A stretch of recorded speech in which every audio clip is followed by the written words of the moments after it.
Prezadas amigas, prezados amigos, como estão todos? Esperamos que todos estejam bem.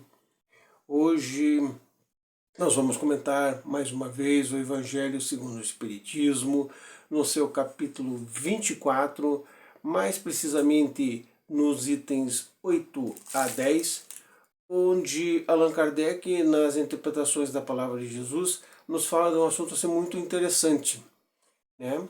E esse assunto é: não procureis os gentios. E o que ele diz?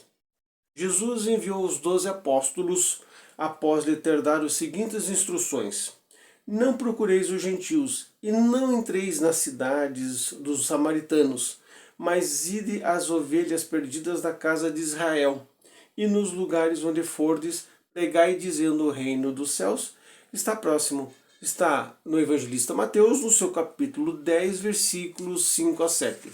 É a explicação aqui que nos é dada segundo o Evangelho segundo o Espiritismo, né? Jesus prova, em muitas circunstâncias, que os seus ensinamentos não estão voltados somente ao povo judeu, mas abrangem toda a humanidade. Se ele disse aos apóstolos para não irem aos pagãos, não foi por desprezar a conversão deles, o que seria pouco caridoso. E é que os judeus já acreditavam no único Deus e esperavam um Messias, estando preparados pela lei de Moisés e pelos profetas para receber essas promessas.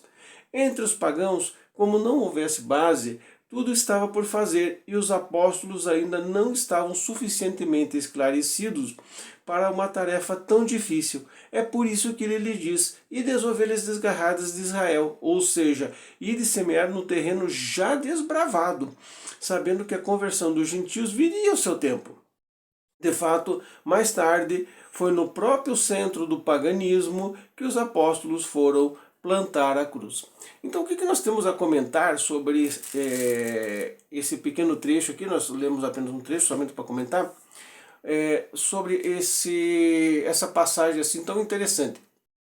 Eu muitas vezes li essa passagem e fiquei pensando, mas puxa vida, Jesus pregava para o povo judeu, e eles não estavam, com perdão da palavra, né, não estavam nem aí, ficavam bravos, eram violentos, né, em relação a essas novas concepções sobre o céu, sobre Deus Pai Todo-Poderoso. Né? Jesus trazia uma nova ideologia de pensamentos para que o povo judeu pudesse se ajustar a essa ideologia, sendo um povo cada vez mais caridosos. E eu fiquei analisando realmente sobre essa situação. Porque primeiro, por que Jesus, né, não mandou para aqueles que realmente assim o queriam, né? Então, eu vendo assim uma série muito bacana que até me proporam para assistir. Eu não gosto muito de assistir séries assim sobre Jesus, que eu já vi algumas, né? Mas essa eu achei muito bacana, que é aquela série Chosen, né? Que só fizeram até a quinta temporada. Depois eu fui verificar o porquê que não continuaram, mas isso é um outro assunto. Mas nessa série, assim, ela mostra um fator interessante na pregação de Jesus. E esse fator interessante é sobre os apóstolos. Eu achei muito bacana, porque mostrava a personalidade, né? Eles fazem uma ideia da personalidade de cada apóstolo em relação às palavras de Jesus. E aí nós vamos entendendo, nós vamos fazendo uma analogia e nós vamos compreendendo muito mais de que os próprios apóstolos tinham os pensamentos, até porque eles eram judeus, tinham os pensamentos dos próprios judeus em relação ao novo Messias que viria trazer uma nova esperança para o povo judeu. Pensavam que ele ia liderar o exército, pensavam que ele ia fazer uma revolução. Realmente ele fez uma revolução, mas não com armas e não com violência. E dentro desses apóstolos, assim, que eu achei assim, super interessante, em relação a quando ele foi pregar, os apóstolos foram pregar aos gentios, foram conversar sobre os gentios, que também não aceitaram a ideia. Né, não aceitaram as ideias a princípio. O próprio Jesus teve que ir, inclusive enfatizando uma das passagens da Bíblia por Mateus, teve que ir conversar na cidade de Decápolis, onde havia uma miscelânea de pessoas de religiões, como eles diziam, de paganismo, né, em relação a vários deuses. É uma das pregações mais bonitas da parte de Jesus Cristo, em que muitos saíram lá convencidos e quiseram mudar a sua vida. Então, quando a gente vê essa parte e o trabalho que os apóstolos tiveram, depois eles vão ter que fazer esse trabalho sozinhos, cada um indo para um lugar, e a pesquisa nos mostra assim que foi um trabalho realmente muito difícil. Muitos dos apóstolos acabaram retornando ao mundo espiritual muito novos, até pela própria violência dos lugares onde eles foram, que não queriam aceitar primeiramente a palavra de Jesus, uma nova interpretação dos fatos, né? Sabendo-se que somente os que morreram assim com mais idade foram o apóstolo Pedro, que parece que ele faleceu com 70 anos de idade, mas o único que acabou falecendo por morte natural foi o apóstolo João, que ficou preso na ilha de Pátanos, e se estima que ele morreu entre 85 e 95 anos, né? Mas foi um único que morreu de causas naturais, o único que voltou ao mundo espiritual de causas naturais. Mas vendo essa parte, eu fico pensando, né? Tanto o trabalho dos apóstolos como o trabalho de Jesus, como é que está o nosso mundo hoje? Será que a gente não está realmente voltando para essas questões do paganismo? Será que nós não estamos elegendo outros deuses e outros ensinamentos?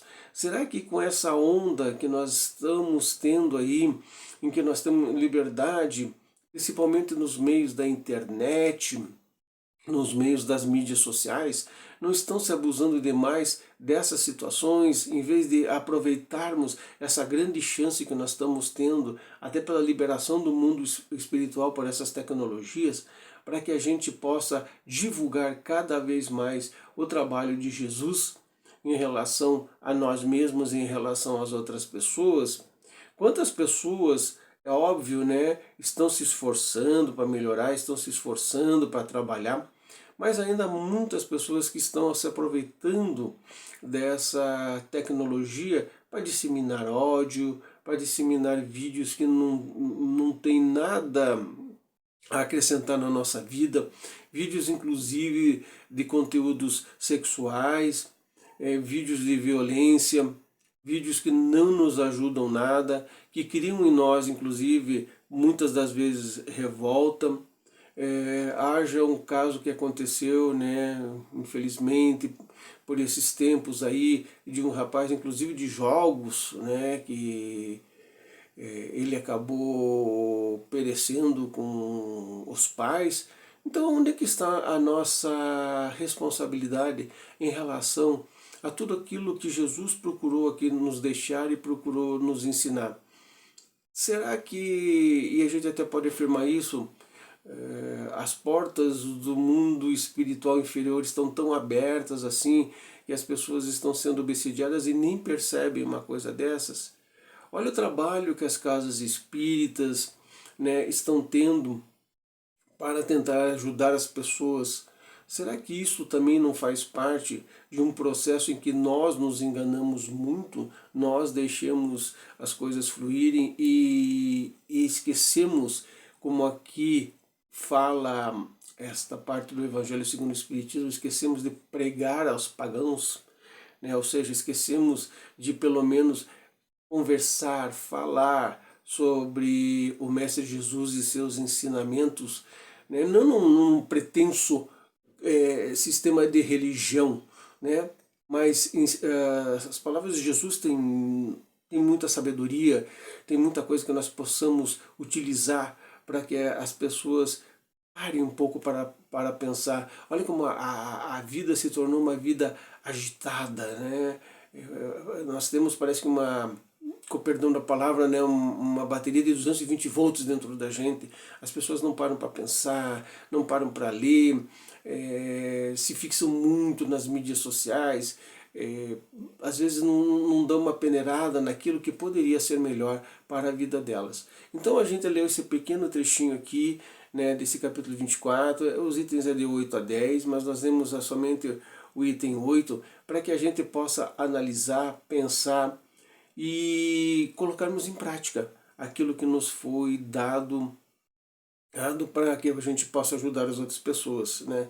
Nós podemos ajudar com as coisas materiais, podemos ajudar com alimentação, podemos até ajudar com dinheiro, mas um dos maiores ajudas, que inclusive o próprio Jesus assim o colocou, foi ajudar ensinando com a palavra, não no princípio de converter, mas que a pessoa pense, analise quantas coisas boas nós temos aí, quantos filósofos bons nós temos para fazer com que a nossa mente mude o nosso princípio de pensar, de ajudar e de trabalhar. Esperamos que esse vídeo, né, que essa nossa mensagem, a mensagem do Mestre Jesus, não a nossa, mas a mensagem do Mestre Jesus, tenha servido para que você possa mudar um pouquinho o seu comportamento, a sua vida e o seu pensamento. E que Deus nos dê muita paz, muita prosperidade e até uma próxima oportunidade, se Ele assim Jesus nos der o aval para a nossa presença.